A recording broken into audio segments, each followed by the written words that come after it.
All right, folks, it's that time of the year again. Let's talk about Call of Duty Black Ops 6. Yes, Black Ops 6, not Black Ops Gulf War. Treyarch is up once again after a year delay. I guess in hindsight, the appropriate title of the game really couldn't have been anything else except Black Ops 6, given the expectations this year, because Microsoft needs a hit. That's why this is the first Call of Duty game on Game Pass. This is the year where we might actually have some launch content that closer matches the old school days of COD. And yes, that's copium. I fully realize this game could just suck, but let's break down what we know about Black Ops 6 so far before the big gameplay reveal tomorrow. This October, we'll see a new iteration of campaign, multiplayer, zombies, and Warzone. Let's start with campaign. If you hated the open combat missions in Modern Warfare 3, you're probably not going to be pleased because a large portion of the campaign is on a single open world map. There will still be linear missions at unique locations, but they'll be between longer segments of the open world gameplay with things like fast travel and vehicles. What you'll be doing here is something closer to Far Cry or the newer Ghost Recon games if you played those. It's gonna be divisive, even if the open world has some novelty, I can see it wearing off quickly, much like the open world of Halo Infinite. As the reveal trailer and the thumbnail shows, Russell Adler will return as well as Frank Woods, who now appears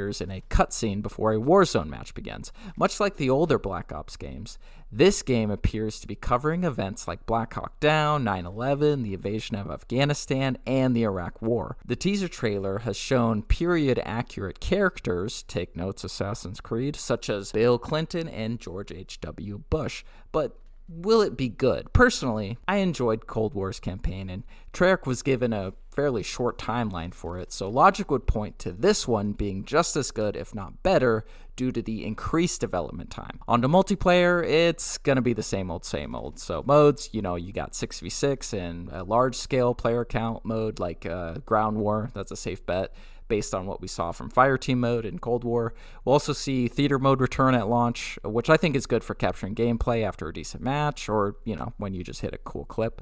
Here's the perk list in the files as of March. I assume this perk system is going back to the pick 3 plus wildcard plus a rechargeable field upgrade, also like Cold War. The carry forward system that you saw from Modern Warfare 2 to Modern Warfare 3 will not be returning. It's going to be a fresh start because Treyarch didn't want to go through the headache of balancing over 100 weapons. Pre-ordering the Vault Edition of the game will get you some Mastercraft weapons to use at launch, which appear to be straight out of the Jetpack era CODs. Since Modern Warfare 2019, the cosmetic content in the store at launch is relatively in line with the time period the game is set in, but of course, the Fortnite dopamine hit is too tempting to pass up, so Treyarch is just gonna skip straight to it instead of waiting till like Season 3 or 4. Anyway, on to zombies. Round-based is back with not just one, but 2 maps to play at launch, both of which have been teased already. As we know, the ending cutscene of Cold War Zombies showed Peck arranging a visit to some old friend, branching off the events of the Forsaken map.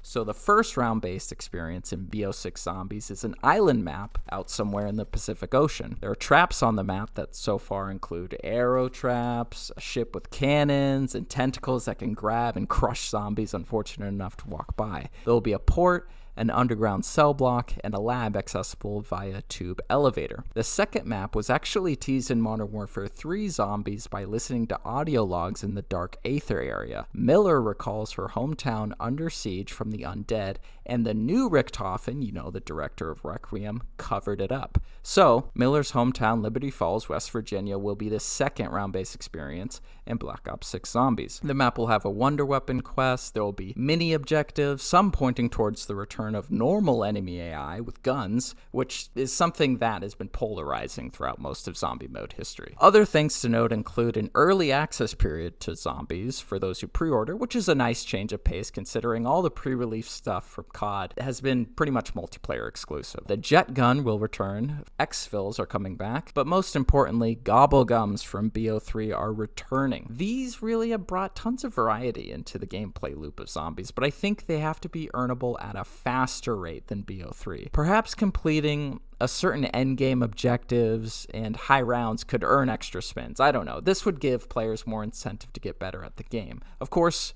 Perk machines and Pack-a-Punch are returning, along with the weapon rarity systems such as green, blue, purple, yellow, etc. But upgrading your weapon's rarity will now be done with the Tool Grinder, which will likely have its own extra mechanics. Onto Warzone, as with every COD release, the mode will have a massive integration with Black Ops 6. Verdansk is returning, updated to match the theme of Black Ops 6, much like the Verdansk 84 update in 2021. This means new weapons, new vehicles, new POIs, etc. As for the weapons carrying over, the leaks so far are pointing to that not happening. However, your operators from Modern Warfare 2 and 3 will still carry over, which I feel is a good compromise from Ravensoft. Here's a list of the Black Ops 6 weapons confirmed so far. Keep in mind, some of them might be saved for seasonal content. Some returning favorites like the MP5 and the M16 are here, along with some new ones like the SAR-80. And the game will still utilize COD HQ, much to the disappointment of everyone who likes a good UI to navigate. So yes, the game is officially listed as DLC in the Steam database, much like Modern Warfare 3. Despite being DLC, I think Treyarch is going to do their best to differentiate the game through their new movement system, which oddly is drawing inspiration from third-person games like Max Payne and Helldivers 2. But we'll see how it shakes out. But yeah, important note before I go, I want to take a moment to acknowledge how my take about how much potential Modern Warfare 3 Zombies had did not age well, as the game is basically the exact same state it was since Season 1. It was revealed that Treyarch had already shifted focus to Black Ops 6 Zombies and left Sledgehammer Games to finish up, which obviously didn't pan out. But I see this as ultimately a good thing. I got a chill game mode to level up weapons, and the hardcore fans will get lots of new round-based stuff to play in October. It's a win-win. So yeah, thank you for watching. Leave a like, that's always appreciated. Drop a comment down below what you're expecting from the reveal tomorrow, as I plan to make a follow-up video for the event. But most importantly, don't forget to hit that subscribe button, and have a great day.